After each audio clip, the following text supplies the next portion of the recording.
Center ang dungan nga gimbuksan sa Iloilo City subong nga adlaw. 3,000 ka mga individual target nga mabakunahan. Nagpadulong sa University of San Agustin Gym ang 80 anyos nga si Lola Acueda. Subong nga adlaw ang iya schedule para sa first dose sang COVID-19 vaccine. Nakulbaan siya apang natigayon man sini nga malampuasan. Bulag si Lola Acueda, apang desidido siya magpabakuna agod nga makapadulong na sa uma. Masulod na sa duha ka tuig nga wala sini makaupod ang iya utod bangod sang pandemya. Di kay na minugay ko sa mga kapuhan ko ang bata kong isa. Kaya akong mga utod sa uma, nagpabakuna na. Ako lang hunuway. Pila na katuig. Maduwa na katuig ay ko kabakasyon sa uma. Kung siling ko, kung mag-ayo ako sa tane, mapuli ako. Nidaw na ko sa utod kong iban. Ang 88 anyos nga si Lola Luz, bisan madamo ang nagakumbinse sa iya nga hindi magpabakuna. Nagpadulong gid ini sa vaccination center agud makakuha sang first dose sang COVID-19 vaccine. Para sa iya, importante nga mabakunahan batok sa COVID-19. Tiya mo na kung gusto da. Mabakunahan sanda, kasi nagyan ko na di. 3,000 ang target nga mabakunahan subong nga adlaw. Tanan, first dose sang Sinovac vaccine. 1,500 sa University of San Agustin Gym, kag 1,500 sa Central Philippine University Gym. Madamo ang interesado nga magpabakuna sa syudad sang Iloilo. Ang problema, limitado ang supply sang bakuna nga nagaabot gikan sa national government. Ang bakuna nga gimbakal sang syudad sa Hulyo pa maabot.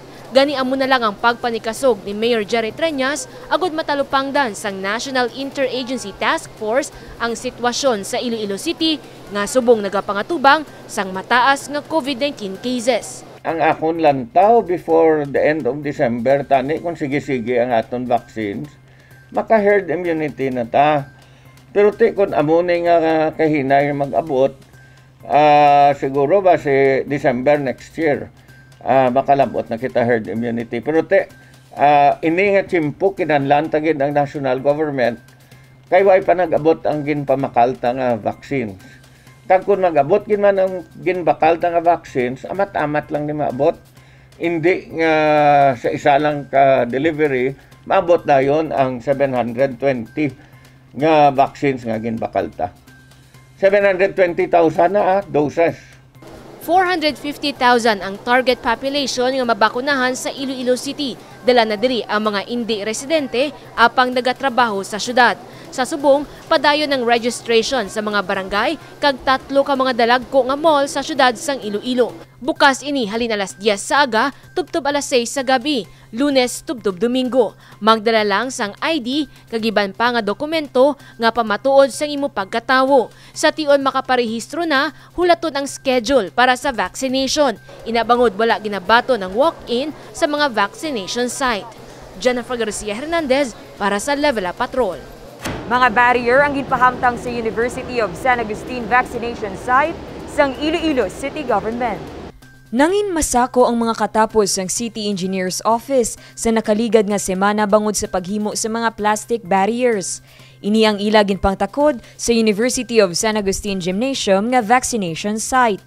Ang mga plastic barriers ang human sa PVC pipe kag may kable nga nagaangot agud masiguro ang kapag-on sini. Ini ang nagaserbe nga proteksyon sa mga vaccinators kag facilitators sa pagbakuna.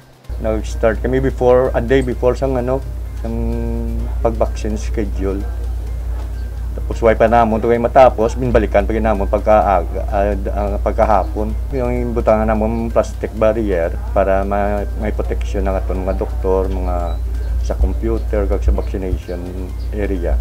Ginsiguro sa mga taga City Engineer's Office nga mapag-on na paghimo sa mga plastic barrier.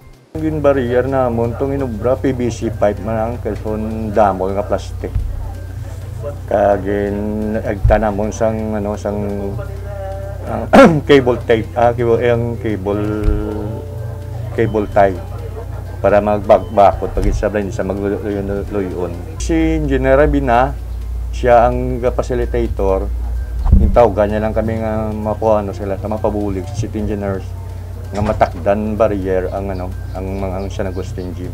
Dugang pa ni John Castillo, maayo gid nga ideya ang pagbutang sa mga plastic barrier sa vaccination site. Maayo gid ang desisyon ni Mayor kay para gid sa safety sa mga frontliners, especially ang mga napagid ang vaccine. Kamo na nga damo gid salamat kay Mayor kay concern gid sa aton. Nahibaluan nagumpisa ang vaccination rollout sa University of San Agustin sang Hunyo 17. Subong nga adlaw, 1,500 ang target nga mabakunahan sang first dose sang Sinovac vaccine. Kadungan man subong nga adlaw ang ongoing nga vaccination sa CPU Gymnasium. Dane Raffles para sa Level Up Patrol. Iloilo City Assessor's Office kag City Treasurer's Office top 1 sa real property tax collection efficiency sa Rion Size. Ginkilala sang Bureau of Local Government Finance Region 6 ang paghimakas sang Iloilo City Assessor's Office kag Iloilo City Treasurer's Office nga nangin top 1 efficient real property tax collector sa bugos nga Rion Size. Ginkalipay ni City Assessor Cheryl Chan nga nalabot ang target revenue sang buwis sang nagligan nga tuig nga may 181% collection efficiency rating. I am so glad. I have been praying for this, that despite, there are lots of hindrances with this pandemic, our subordinates might be exposed to the virus, considering that they have to go to the field and conduct the necessary inspection. But of course, we have told them to just follow the protocol, always observe social distancing, always wear your face mask, and if necessary, your face shields. And when you come back to the office, be sure to wash your hands. Apisar sa mga pagpanghangkat nga ginaatubang sang syudad sa tunga sang pandemya, padayon sa gihapon ang mga proyekto sa Iloilo City, rason para sa mga katapo sang City Assessor's Office nga magpadayon man sa pagtrabaho.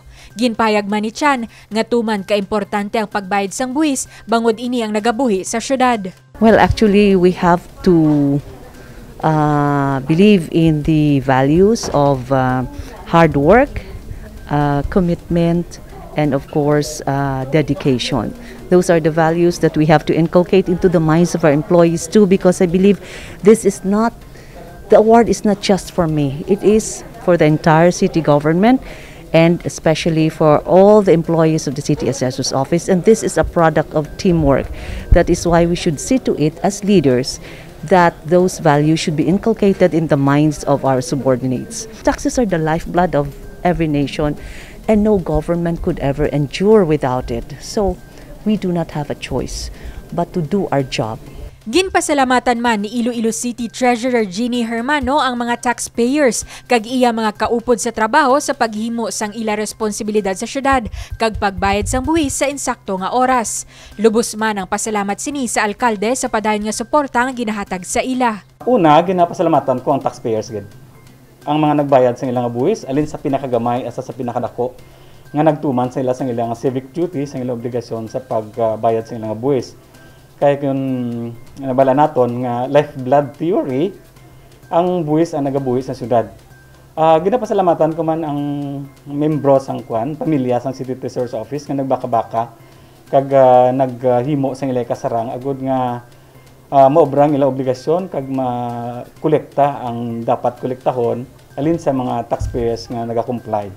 So dako nga pasalamat liwat ang hatag ko para sa mga taxpayers nga nagsabat sa ilang obligasyon kag sang suporta man ni Mayor Jerry sa tanan nga programa sang City Treasurer's Office agud nga malabot naton ang koleksyon nga project naton agud nga mapun-an kag masabat ang tanan nga pagkinahanglanon sang syudad sa tawo, social services, infrastructure, security, magtanan.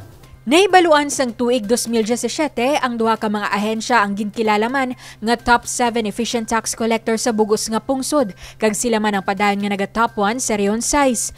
Para sa ila, ang dedikasyon kag kapisan sa trabaho ang yabi agud ila nakuha ang pagkilala. Divine Singh para sa Level Up Patrol.